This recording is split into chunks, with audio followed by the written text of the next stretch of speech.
बिस्मिल्लाहिर्रहमानिर्रहीम। अस्सलाम वालेकुम। मैं इस्लामुद्दीन साजिद और उम्मीद है आप सब खैरियत से होंगे। पाकिस्तान के अंदर इस वक्त माशी बहरान के साथ साथ सियासी बहरान तो पहले से ही है, लेकिन जो मौजूदा एक नई ख़तरनाक किस्म की सूरत हाल बनती जा रही है वो दहशतगर्दी का है।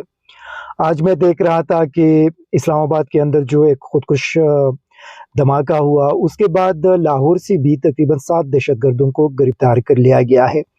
इसका मकसद ये है कि पूरे मुल्क के अंदर दहशतगर्दों का जो एक नेटवर्क है वो पिछले 8 महीनों के दौरान फैल चुका है, क्योंकि हमारे सारे जो इदारे थे उनका सारा फोकस सियासी सूरत हाल की तरफ रही और यहाँ पे सिर्फ इमरान खान के पीछे सारे लोग रहे, जिसकी वजह से शायद जो सिक्योरिटी साइड पे उनकी तवज्जो थी वो बहुत ज़्यादा कमज़ोर रही।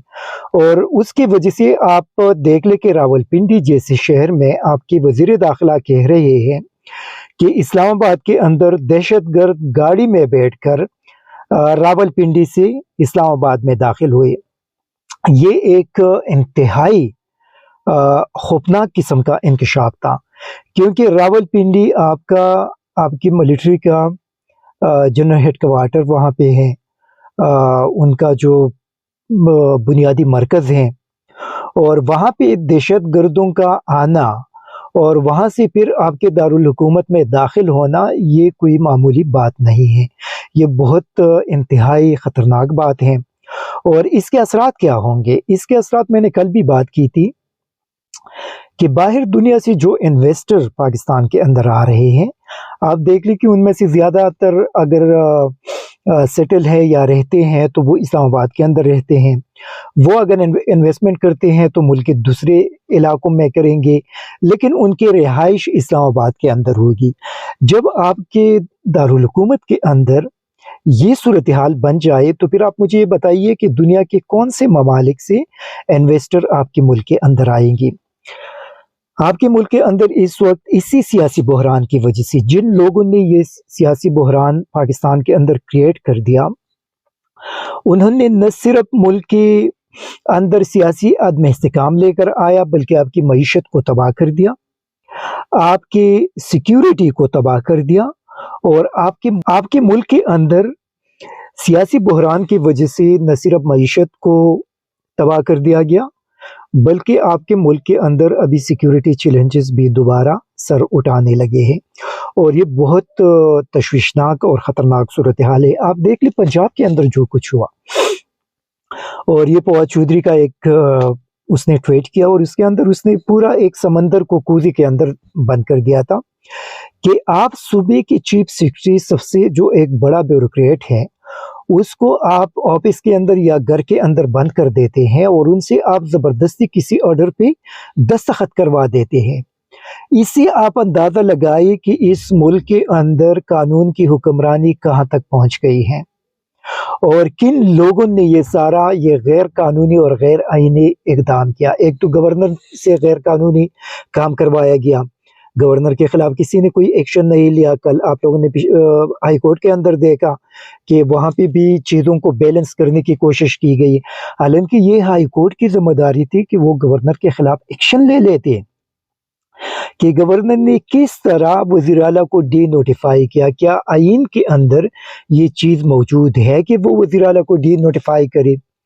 फिर आपके चीफ सेक्रेटरी को अगर किसी ने कमरे के अंदर बंद कर दिया है और उनसे ज़बरदस्ती ऑर्डर पे दस्तखत करवा दिए गए हैं, तो ये काम किसने किया? मतलब जिन लोगों ने किया उन लोगों के खिलाफ हमारी जो अदालतें हैं वो इतने कमज़ोर हैं कि उन लोगों के खिलाफ कोई कार्रवाई नहीं हो सकेगी।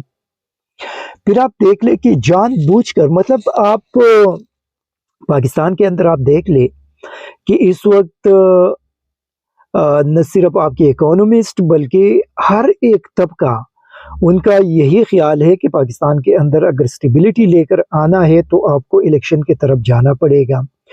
फिर इलेक्शन की तरफ कोई भी जानने के लिए तैयार नहीं है। आप कराची के बल्दियाती इंतखाबात को देख ले, कभी इलेक्शन कमीशन उसको मुलतवी कराएंगे, कभी प्रोविंशियल गवर्नमेंट करेंगे, कभी फेडरल गवर्नमेंट उसके अंदर कुछ करेंगे। उसके बाद इस्लामाबाद के बल्दियाती इंतखाबात को देख ले, 31 दिसंबर को इस्लामाबाद के अंदर बल्दियाती इंतखाबात थे। मुस्तफा नवाज खोखर ने एक बड़ा इंटरेस्टिंग ट्वीट किया کہ مطلب جو پی ڈی ایم ہے، پی ڈی ایم کو اسلام آباد کے اندر امیدوار نہیں مل رہے تھے.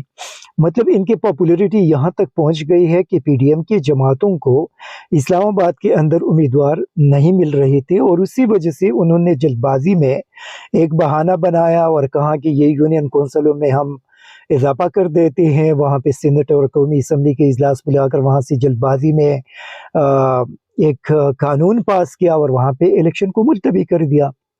اس سے آپ اندازہ لگائے جتنے بھی ضمنی الیکشنز ہوئے اس کے اندر ان کی بدترین شکست آپ لوگوں نے، پوری قوم نے دیکھ لیا.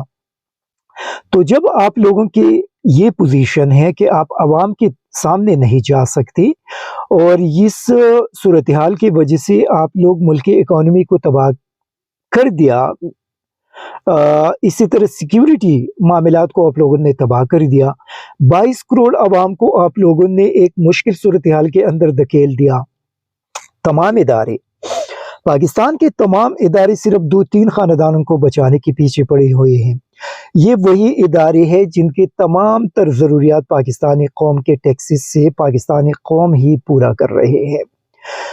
پاکستانی قوم اپنے ٹیکسز کے ذریعے ان کے سیلریز ان کو دے رہے ہیں، ان کے عالیشان زندگی کے اخراجات اٹھا رہے ہیں، ان کے فیملیز کو ایک بہترین قسم کی لیونگ جو کنڈیشن ہے وہ پرووائڈ کی گئی ہے، ان کو سرکاری گاڑیاں دی گئی ہے، ان کے پیٹرول کا خرچہ پاکستانی قوم اٹھا رہا ہے، ان کی یوٹیلیٹی بلز کے اخراجات پاکستانی قوم اٹھا رہے ہیں، ان کے گھومنے پھرنے کی ٹی اے ڈی اے کے مد میں جو ہزاروں اور لاکھوں روپے لینے ہیں وہ پاکستانی قوم ان کو پے کر رہے ہیں. لیکن جب بات آ جاتی ہے پاکستانی قوم کی اور پاکستان کے مفادات کی، تو وہاں پہ یہ لوگ پھر جا کر ان 2-3 خاندانوں کو پروٹیکٹ کر دیتے ہیں.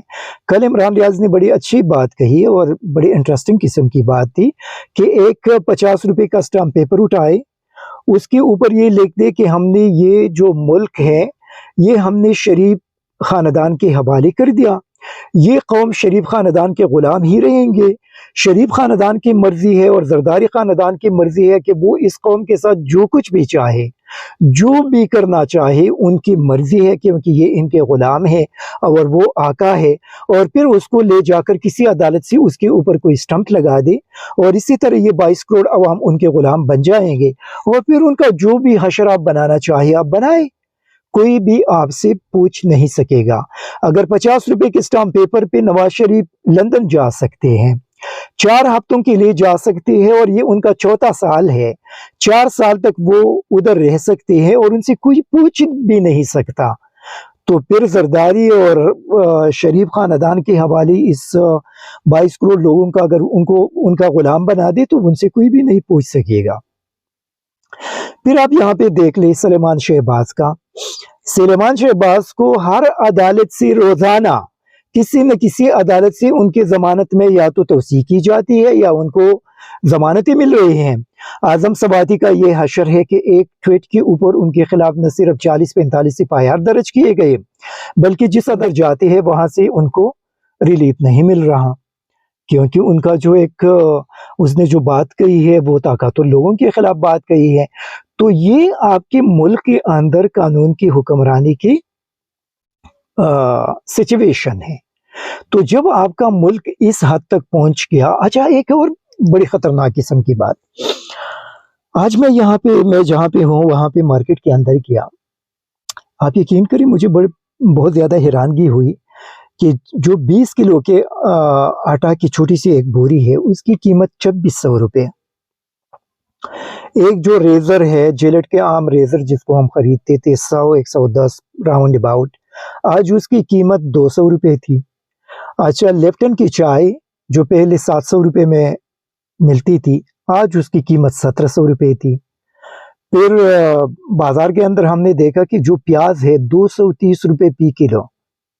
سیم وہی جو قیمتی ہے ٹماٹر کی، دال کی، لوبیا کی، مطلب جو خوراک کی مختلف قسم کی چیزیں ہیں اس کی قیمتیں آسمان کو چھو رہی ہیں.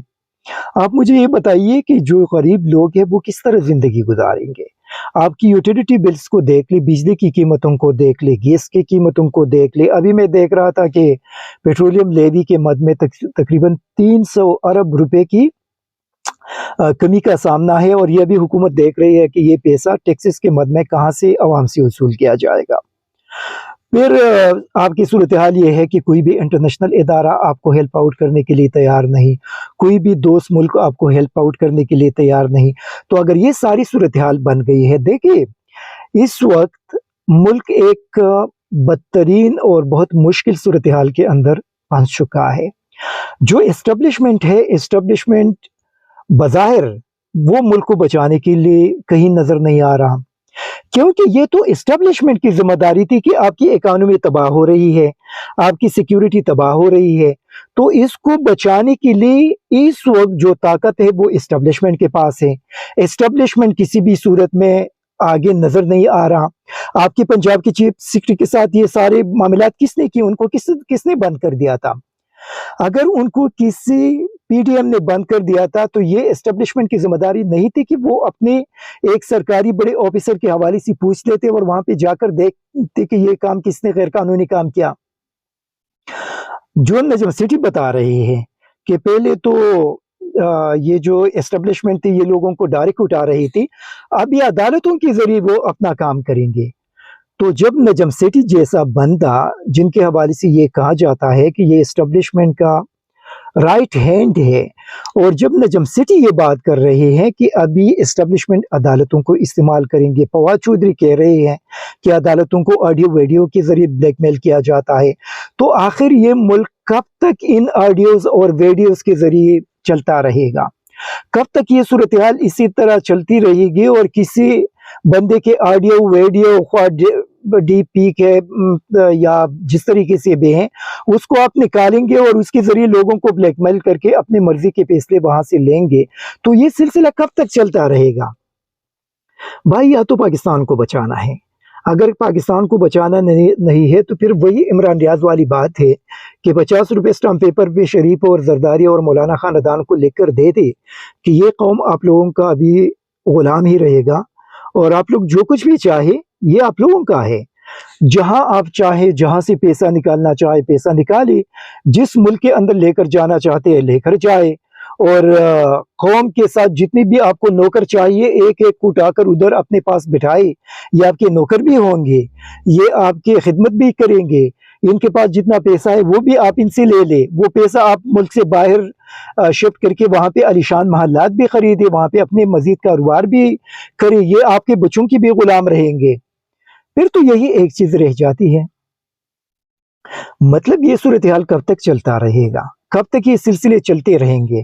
कब तक ये कौम जो है इन मुश्किलात का सामना करना पड़ेगा? आज हम जैसे लोग अपने घर के जो अखराजात है वो बर्दाश्त नहीं कर सकते, तो आम जो मजदूर है बेचारा जो 700-800 रुपए पर डे ले रहे हैं, वो किस तरह इन सारी चीजों को बर्दाश्त करेंगे? और यहाँ पे शरीफ और जरदारी खानदान की चूंकि केसेस हैं, वो केसेस अभी तक खत्म नहीं हुई, तो इसी वजह से जब तक वो केसेस खत्म नहीं होंगे उसी वक्त तक इनकी हुकूमत रहेगी, क्योंकि NRO 2 अभी तक मुकम्मल नहीं हुआ। तो मेरे भाई जब तक NRO 2 मुकम्मल नहीं होगा उसी वक्त तक ये 22 करोड़ लोग तबाह होते रहेंगे, ये 22 करोड़ लोगों का ये मुल्क तबाह होता रहेगा। दहशतगर्दी आपकी इस्लामाबाद और लाहौर तक पहुंच गई। पहले तो ये कहा जा रहा था कि खैबर पख्तूनख्वा की हद तक है, और हम यही बात कर रहे थे कि ये जो आग लग चुकी है इसके शोले मजीद बढ़ेंगे, फैलेंगे, और आप लोगों ने देख लिया इस्लामाबाद और लाहौर तक चीज तो पहुंच गई। तो जो अगली हुकूमत है जिसके लिए बारूदी सुरंगें बिछाई गई है कि उस हुकूमत के लिए वो मईशत को संभालेंगी, वो हुकूमत आपकी सिक्योरिटी मामलात को संभालेंगे। जो नेक्स्ट हुकूमत आएगी उनके 5 साल तो इन चीजों को संभालने में लग जाएगा, और आवाम के सामने फिर उनको बदनाम किया जाएगा कि ये तो कुछ करने के काबिल नहीं है। हालांकि वही हुकूमत जो भी आएगी, ये तो इमरान खान के लिए बारूदी सुरंगें अभी से बचाई गई। तो एक प्लान के तहत ऐसा लग रहा है कि एक मुनज़्ज़म प्लान के तहत उनके लिए बारूदी सुरंगें बिछाई गई, और अभी नेक्स्ट टाइम अगर इमरान खान हुकूमत में आएंगे तो पहले वो मईशत को ट्रैक पे लाएंगे, फिर सिक्योरिटी सूरत हाल को बेहतर बनाएंगे, और इसमें 4-5 साल गुजर जाएंगे। तो मेरे ख्याल में इसके जो जिम्मेदार है, इसके सिर्फ ये सियासतदान जिम्मेदार नहीं है, इसके अंदर जो एस्टेब्लिशमेंट जिम्मेदार है, जो अदलिया के लोग जिम्मेदार है, या कोई और जिम्मेदार है, जो भी उसके अंदर जिम्मेदार है, تو میرے خیال میں ان تمام لوگوں کا احتساب ہونا چاہیے، کیونکہ ملک کو اس نہج پہ پہنچانا یہ پاکستانی قوم کے ساتھ ایک بدترین ظلم کیا گیا ہے، اور اس ظلم کو میرے خیال میں کسی بھی صورت میں معاف نہیں کرنا چاہیے۔ Thank you very much. ISTV Pakistan کو سبسکرائب کریں اور بیل آئیکن کو دبائیں مزید ویڈیو اور اپڈیٹس کے لیے۔